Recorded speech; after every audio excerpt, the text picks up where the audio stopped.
guys, JT here and welcome to my third episode of JT's Final Lap. In today's episode, I'm going to be discussing the qualifying that happened today. This has been recorded on the Saturday, and really I'm just going to discuss like all the main talking points that we've had during this week for like Giedo Van der Garde again, because he's had his trial, he's had his court case.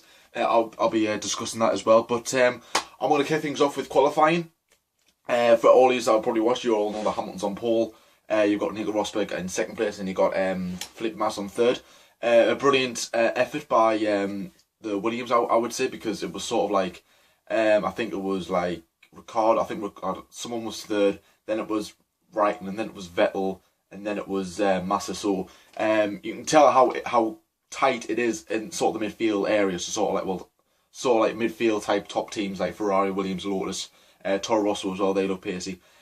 So I think that's probably what's going to create most attention and buzz again this season, because last season it was sort of like Mercedes were well in front, but Lotus say were so far behind, so it didn't really like make much of a gap, or make it very tight in the midfield. Toro Rosso was sort of like one race they'll do good, one race they'll do bad. So whereas Lotus, all the races were pretty much bad apart from the ones at the end where they scored points.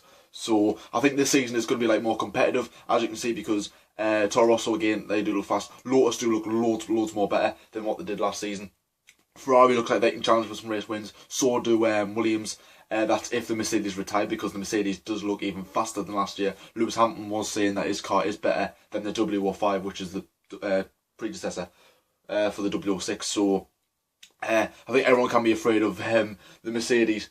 But the main talking point has to be who's starting at the end of the grid, which is McLaren. McLaren Honda, the first race back in since the 1980s, 1990s, and they're starting it in probably the worst possible scenario. I mean, yes, I did say on the F1 for Life page that McLaren won't get into Q2. I even guaranteed it, and I said that if they do, it is lucky.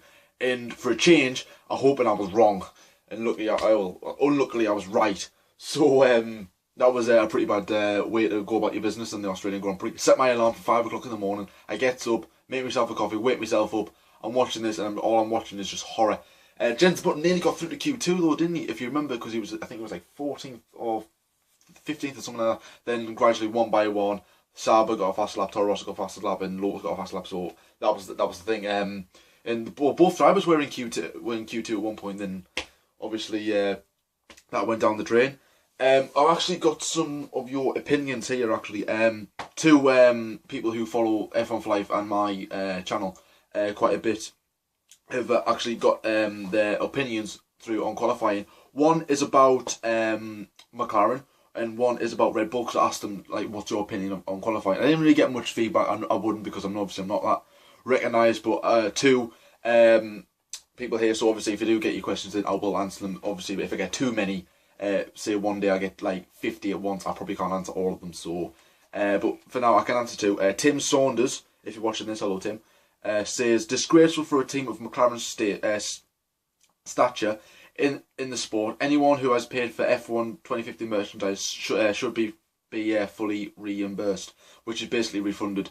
So really anyone who's sort of bought like a t-shirt, a cap, gloves, a photo, say I don't know, should be refunded basically, because of the way that they were going about their business. What I will say is that McLaren, it's like I said, they're not going to do one of the first 5 races. Jensen Button's even said that they're not going to do it at the start. When I was watching Sky F1, for anyone else who has watched that, or who's watched the same interview, he said that McLaren won't win the first race, but they might win the last. So that's sort of a positive aspect on the matter, because I think as the season gradually goes on, McLaren will learn about the engine. They will learn what makes this engine tick. And if anything does go wrong, they know how to repair it and be sure that this car can be quick, because Jensen Button can see the potential in it, and hopefully we can get Fernando Alonso in at Malaysia, and maybe he might be able to make a difference, because he can get a really rubbish car and get something out of it the most he possibly can, and that's what makes him a good driver, and that's why I'm pleased to have him back at McLaren. Also, he's also said at the bottom, Tim, he's also said, bet Alonso wishes he was still out cold and driving for Ferrari. I was thinking exactly the same thing, Tim. Would you believe it? I was thinking to myself, it was one of them things. It was basically similar, if you remember, when Pastor Maldonado moved to Lotus, because in 2013 Lotus were doing well. They win races, podiums, everything. Williams weren't doing well. 2014, he goes to Lotus. Lotus aren't doing well. They're finishing at the back of the grid all the time, and Williams are getting podiums and whatever. So it's sort of a similar effect now, because now Ferrari, they do look strong. Their car looks a lot stronger this season, and McLaren's car just looks absolutely terrible. I was stunned to see that a team with 5 constructors championships are starting at the back of the grid. It's just unheard of. You wouldn't see that in the 80s era, would you? Also, another one, Daniel Vanderberg. I'd also like to say thank you, Daniel, for sending your photos. He was the guy who sent them classic cars in. I know he tried to send them in F1 for life, but obviously he didn't take them in because obviously they weren't F1, which I understand. So I thought I'll take them in so that maybe he has a chance, just to get his photos out there or something like that. So it makes it a day a little bit better for him. If anyone else has got any photos of Australia, please send them in or drop us an inbox on my page, and I'll share them probably instantly if you want. Also, you're free to talk to me about the race at any stage you want. Just drop me as an inbox, and I'll probably try and reply instantly if I can. So Daniel says Red Bull did a great job getting into Q3. So they did actually. There was a very a good achievement they did. Due to their mileage completion during the weekend, Ricciardo achieved 9 laps in 3 practice sessions. If Red Bull completed more laps, they would have been able to create a better setup for qualifying. And I fully agree with you there, Tim. No, you're not Tim. Daniel, sorry, wrong name. I fully agree with you there, Daniel, because Red Bull obviously 4 constructor world championship. Last season was a poor season, and now this season they haven't really got much mileage of the car at Australia. They did get a lot more mileage at Jerez in Barcelona than what they did in 2014, but I think they had an engine problem. I think it was practice 1 or 2 where Daniel Ricciardo had to change his engine. That's one of his 4 engines already. So you can tell Renault are not going to be good this season. That's probably why Lotus are doing a little bit better now, because they're with the Mercedes engine now. I think it's only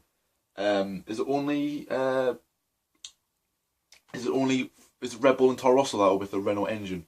I believe they are, because the Renault looks the Lotus the Toro Rosso Renault looks actually pretty good. I think they're with Renault. I'm not that sure, because I think there's only like 2 teams. I would have thought that those 2 were with the same engine supplier. It wouldn't surprise me if Red Bull went to Mercedes. How controversial would that be if that actually happened? So yeah. Also, moving on from qualifying, Giedo van der Garde. I don't know what the hell is going on with him. It's so complicated recently.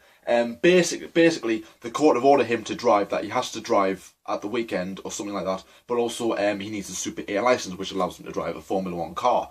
He hasn't got that. And when Ted Kravitz was speaking to the FIA, they said that it's still in process of getting a super license. And if anyone watched the team press conference on Friday morning, Manish, whatever you call her, team principal of Sauber, didn't really comment on it at all, which I think was a bit, disappointment. But if anyone actually seen it, can you remember that journalist who actually asked the question, "What's your opinion of Sauber and the Giedo van der Garde issue?" But she asked, this guy asked every team principal who was there apart from Manish. So I thought that was actually a brilliant question. I thought it put them right in the spot, and they're like, I can't say this because of my sponsors. I can't say this because of my sponsors. Which it's negative. I wish I could be a team principal, then I can just say what I want when I want. It'd be so cool.